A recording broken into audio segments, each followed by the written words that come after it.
Hi, പുതിയൊരു വീഡിയോയിലേക്ക് എന്ന വീഡിയോ ഹയർച്ചയെ കുറിച്ച് തന്നെയാണ്. അപ്പോൾ നമുക്കറിയാം, ഈ ഒരു കംപ്ലയിൻറ്റ് കൊടുത്താൽ മാത്രമേ നമുക്ക് പൈസ തിരിച്ചു കിട്ടുകയുള്ളൂ എന്നുള്ളത് നിങ്ങൾക്ക് നന്നായിട്ട് അറിയാവുന്നതാണ്.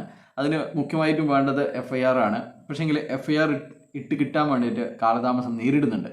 അപ്പോൾ അതിനുള്ള ഒരു പോം വഴി എന്ന് അതിലൊക്കെ ഒരു ഫോം തയ്യാറാക്കിയിട്ടുണ്ട്. അത് മലയാളത്തിലും ഇംഗ്ലീഷിലും ഉണ്ട്. അത് ഈ ഒരു വീഡിയോയുടെ ഡിസ്ക്രിപ്ഷനിൽ നിങ്ങൾക്ക് ലഭ്യമാണ്. അപ്പോൾ ആ ഒരു ഫോം പൂരിപ്പിച്ച് കോമ്പീറ്റൻ്റ് അതോറിറ്റിക്ക് ഇമെയിൽ ചെയ്യുകയോ അല്ലെങ്കിൽ പോസ്റ്റലായിട്ട് അയക്കുകയോ ചെയ്യാവുന്നതാണ്. അത് അയച്ചു എന്ന് വിചാരിച്ച് നിങ്ങളുടെ FIR ഇടുന്ന കാര്യങ്ങൾ ഉപേക്ഷിക്കരുത്. ഇത് FIR നിർബന്ധം തന്നെയാണ്. പക്ഷേങ്കിൽ അതിന് മുന്നേ നമുക്കൊരു അഡ്വാൻസ് കോപ്പി എന്ന രീതിയിലാണ് ഇത്തരത്തിലുള്ള ക്ലെയിം നമ്മളും കൂടി നമ്മുടെ ക്ലെയിം അവിടെ അയക്കുന്നത്. അപ്പോൾ ഇതിലുള്ളത് ബഹുമാനപ്പെട്ട competent authority Sanjay M Kaul, competent authority banning of unregulated deposit scheme,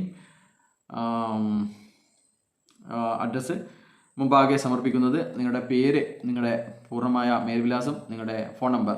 ഞാൻ Highrich online Shopee private limited ഒരു തീയതി, നിങ്ങൾ ജോയിൻ ചെയ്ത തീയതി, നിങ്ങൾ പേയ്മെൻറ്റ് അടിച്ച തീയതി അവിടെ ചേർക്കുക. ഞാൻ കഷ്ടപ്പെട്ട് സമ്പാദിച്ച പണം നഷ്ടപ്പെട്ടു, കമ്പനിയുടെമായുള്ള ഇടപാടിൻ്റെ വിശദാംശങ്ങൾ താഴെ ചേർക്കുന്നു എന്ന് പറഞ്ഞിട്ട് ഒരു 11 പോയിന്റുകളാണുള്ളത്. കമ്പനിയിലേക്ക് അയച്ച തുക, കമ്പനിയിൽ നിന്ന് ലഭിച്ച തുക, കമ്പനിയിൽ നിന്ന് ഇനിയും ലഭിക്കേണ്ടുന്ന തുക, ഒരിക്കലും അത് നിങ്ങളുടെ 3 ഇരട്ടിയോ 10 ഇരട്ടിയോ തുകയല്ല, ബാക്കി വരുന്ന തുക. എന്നെ എൻറോൾ ചെയ്ത സ്പോൺസർ, നിങ്ങളുടെ അപ്ലൈൻ ആരാണെങ്കിൽ അവരെ, അടച്ച തുക വഴി ബാങ്ക് അക്കൗണ്ടിൻ്റെ വിശദാംശങ്ങൾ, നിങ്ങൾ എങ്ങനെയാണ് ഇത് കമ്പനിയിലേക്ക് അയച്ചത്, ഏത് ബാങ്ക് അക്കൗണ്ട് വഴിയാണ് എന്നുള്ള കാര്യങ്ങൾ, മറ്റേതെങ്കിലും വ്യക്തിക്ക് പണമായി നൽകിയതാണെങ്കിൽ അതിൻ്റെ വിശദാംശങ്ങൾ, ഇന്ന ആളുടെ കയ്യിൽ പണമായിട്ടാണ് നൽകിയത്, അങ്ങനെയുള്ള കാര്യങ്ങൾ, പേയ്മെൻറ്റ് എപ്പോഴാണ് നടത്തിയത് എന്നുള്ള ഡീറ്റെയിൽസ്, തുക കൈമാറിയ ബാങ്കിൻ്റെ വിവരങ്ങൾ, നിങ്ങളുടെ ഏതെങ്കിലും പിൻ ഏജൻസിക്കാണോ കൈമാറിയിരിക്കുന്നത് അല്ലെങ്കിൽ പ്രതാപിൻ്റെ അക്കൗണ്ടിലേക്കാണോ, ആ ബാങ്കിൻ്റെ വിവരങ്ങൾ,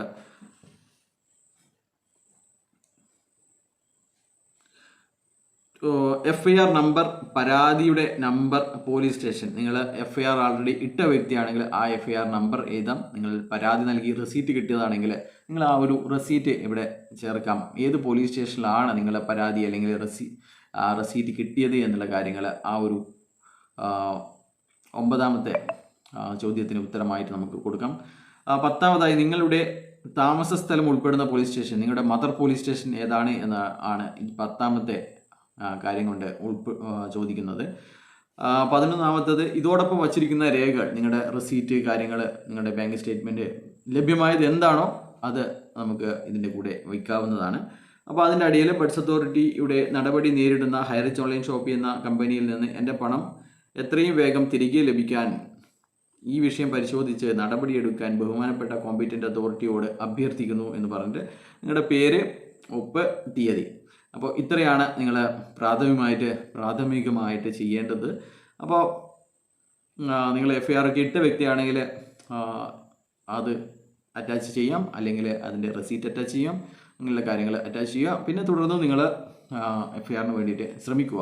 എന്ന് വെച്ചാൽ ഇത് കോടതി മുമ്പാകെ ഈ ക്ലെയിമും കാര്യങ്ങളൊക്കെ കോടതി മുമ്പാകെ വരുന്നതാണ്. അപ്പോൾ കോടതിയിൽ FIRകൾക്കാണ് പ്രാധാന്യം കിട്ടുക. നിങ്ങളുടെ ഒരു വെള്ളക്കടലാസിലുള്ള പരാതിക്ക് പ്രാധാന്യം ഇവിടെ കിട്ടുന്നതായിരിക്കില്ല എന്നാണ് പറയാനുള്ളത്. അപ്പോൾ ഇത്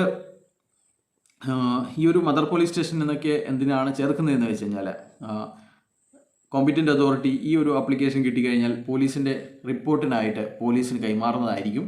അപ്പോൾ അങ്ങനെയാണെങ്കിൽ നിങ്ങളുടെ മദർ പോലീസ് സ്റ്റേഷൻ മെൻഷൻ ചെയ്ത് കഴിഞ്ഞാൽ ആ ഒരു പോലീസ് സ്റ്റേഷനിലേക്ക് ഈ പരാതി എത്തുകയും അവിടെ നിന്ന് പോലീസിൻ്റെ റിപ്പോർട്ട് കോമ്പീറ്റൻ്റ് അതോറിറ്റിക്ക് ലഭിക്കുകയും ചെയ്യും എന്നുള്ളതാണ്. അപ്പോൾ എല്ലാവരും ഈ അവസരം ഉപയോഗിക്കുക. ഇതുപോലെ തന്നെ ഈ ഒരു ഫോമിൽ ചെറിയ മാറ്റം വരുത്തി നിങ്ങൾക്ക് വേണമെങ്കിൽ EDയെയും സമീപിക്കാവുന്നതാണ്. പക്ഷേ EDക്ക് FIR നിർബന്ധമാണ് എന്നുള്ള കാര്യം നിങ്ങൾ ഓർക്കുക. ബൈ.